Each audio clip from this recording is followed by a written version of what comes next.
Renungan kita pada hari ini terambil dari kitab Roma. Kitab Roma pasal yang kedua. Kitab Roma pasal yang kedua. Kita akan mulai membaca ayat yang ke-12 sampai 16.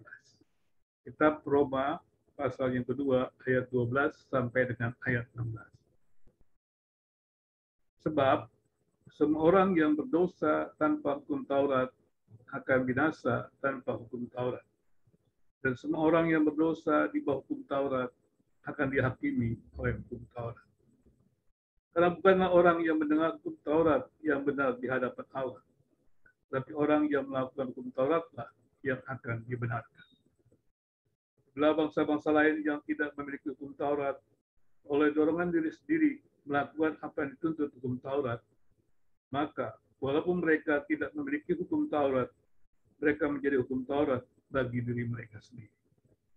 Sebab dengan itu mereka menunjukkan bahwa isi hukum Taurat ada tertulis di dalam hati mereka, dan suara hati mereka turut bersaksi, dan pikiran mereka saling menuduh atau saling membela.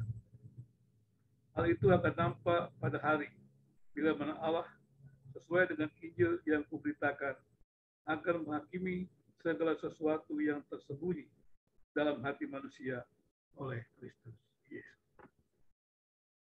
Saudara, kalau kita membaca ayat ini adalah sebuah peringatan, teguran Paulus.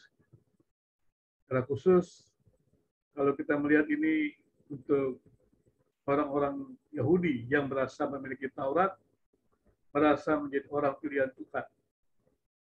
Paulus mengatakan dalam kitab Roma, mereka yang merasa memiliki Taurat, merasa menjadi orang pilihan Tuhan, tidak akan mendapat kekhususan.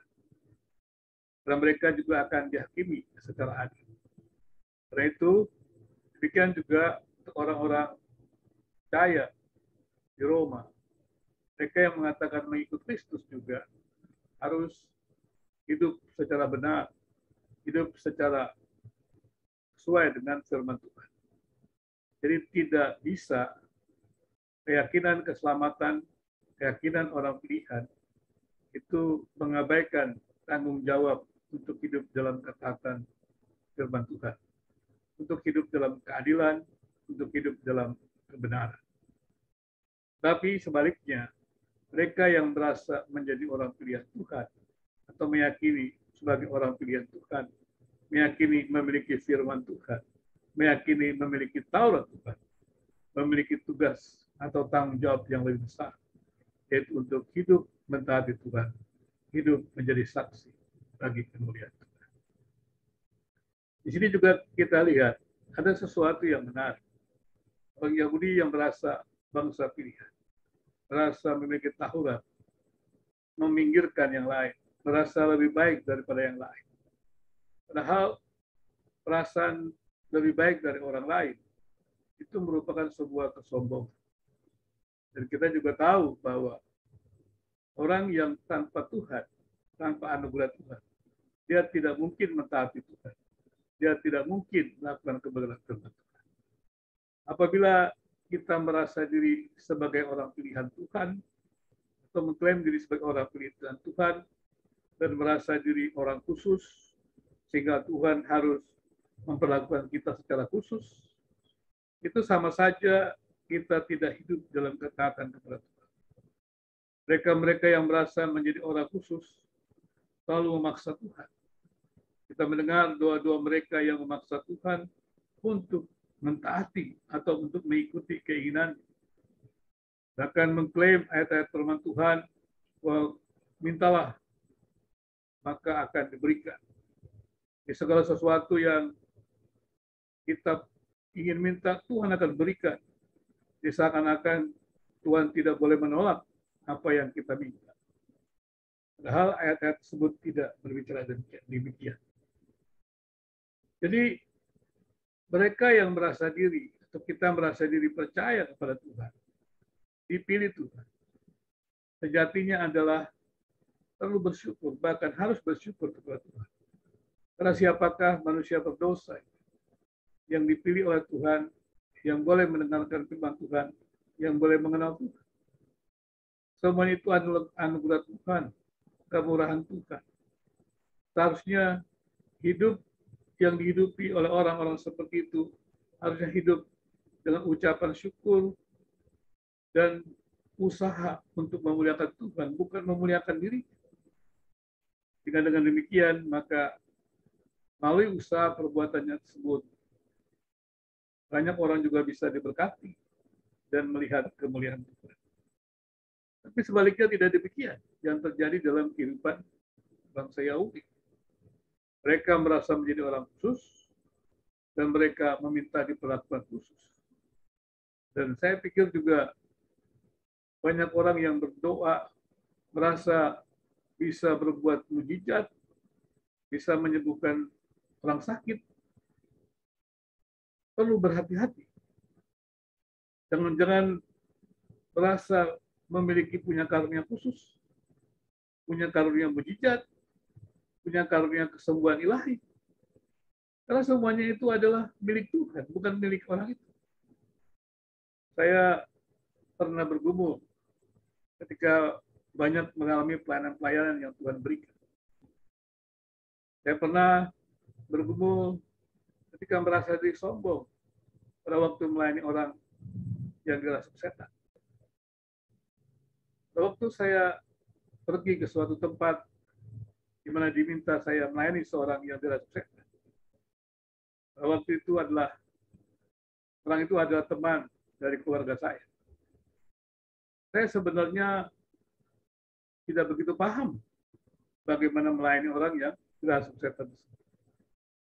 Tapi karena saya sering bersaksi tentang Tuhan yang hebat, yang luar biasa, ketika diminta, saya pun datang dengan takut dan gentar karena belum pernah mengalami sebelumnya. Ketika datang ke tempat itu, saya kaget. Karena orang itu sudah tenang. Kaget bercampur senang. Berarti saya tidak perlu melakukan pelayanan-pelayanan lain karena sudah tenang. Jadi waktu saya berbicara dengan orang itu dan menanyakan kondisinya, tiba-tiba orang itu seperti terkejut dan ingin berlari menjauh dari saya. Dan tiba-tiba matanya mencorong, tapi saya masih melihatnya dengan tenang. Dan mata yang mencorong itu, yang dirasuki setan itu, begitu ketakutan ketika dekat saya. Saya juga bingung. Kemudian waktu itu saya tidak banyak mengerti tentang hal itu. Kemudian saya ingat Tuhan berkuasa.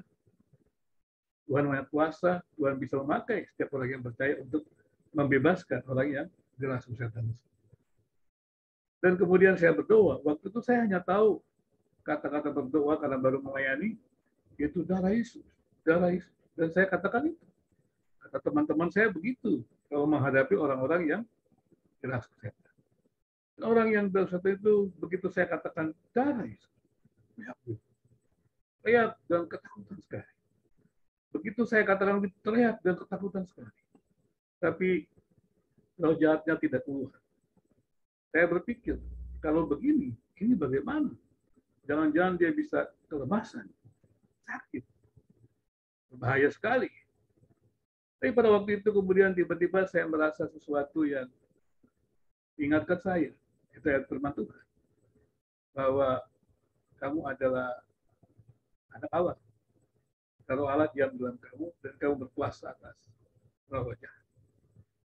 Orang yang kerasukan itu masih menatap saya dengan mata mencorong, tapi juga ketakutan ingin lari dan dipegang oleh orang lain.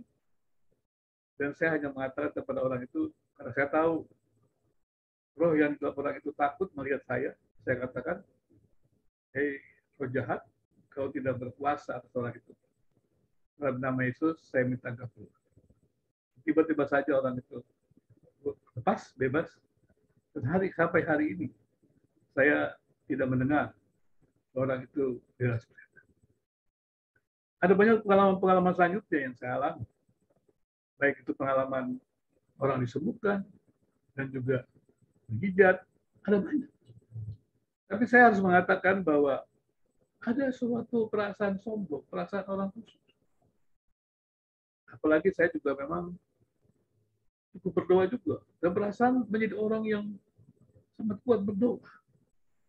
Tapi dalam hati kecil saya katakan, Tuhan, kalau saya sombong, ini tidak benar. Lebih baik Tuhan tidak usah pakailah dengan banyak macam kegiatan-kegiatan seperti itu, pelayanan-pelayanan seperti itu. Saya tahu, bukan saya, Tuhan yang punya mujizat itu, Tuhan punya kuasa.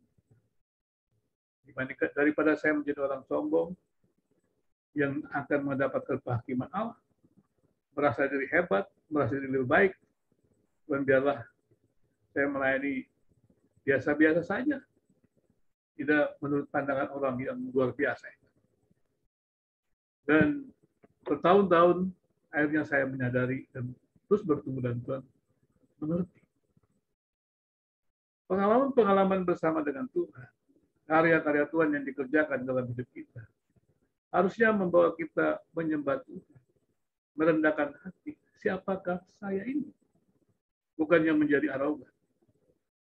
Itu yang dialami oleh orang Yahudi, bangsa Yahudi, yang akhirnya dibuang Tuhan. Suka mencela orang lain, tapi yang tidak hidup lebih baik dari orang lain. Demikian juga dalam kehidupan antaragama. Umat Kristen tidak boleh menjadi arogan, tidak boleh menjadi sombong, tidak boleh menjadi merasa pemilik keselamatan.